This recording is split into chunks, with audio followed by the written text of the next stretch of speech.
Benden sıkıntı yok. İstersen ikisini bir vurur. Olmaz mı? Yok.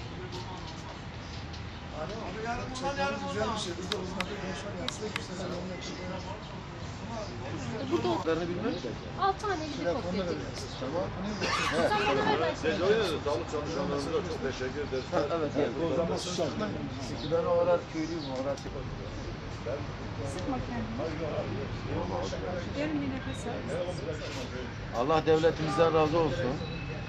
Koronavirüs aşısını ayağımıza getirdi. Bizim Sağlık Bakan sağlık ocaklarına gitmemize gerek duyulmadı.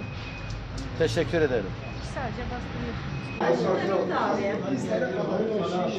Evet abi. Aynen şu olmazsa olmaz. Ben şu gömleği inan çabuk şuradan bak. Abi seninki Ekim ayında. 11 Ekim'de alabilirsin. 11 Ekim'de. Covid olduğu için 11'e kadar.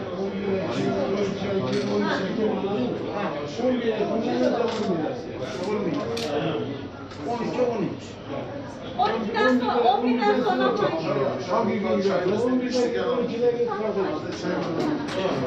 11 Ekim'de ne kadar biliyorsun ki?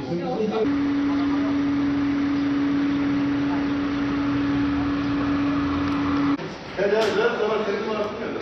Evet, seri numaram son 4 tane. Kimliğiniz yanınızda ama Bir yanılsa tamam. Sen biliyor musun sen? Yok sana bir şey yok. Tamam, sonra onu iptal edelim. Sen söyle.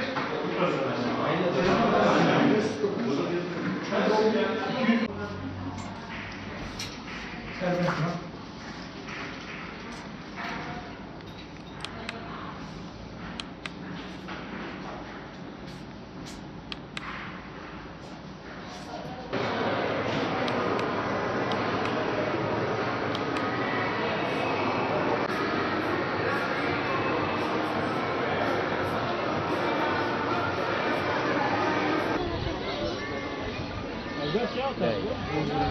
Hadi yürü içi geç yürü. Bunu ben götürüp de buradan saracağını diye. Hadi görüşürüz abi.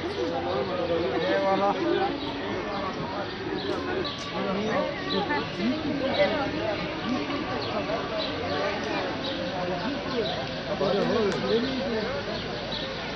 Yine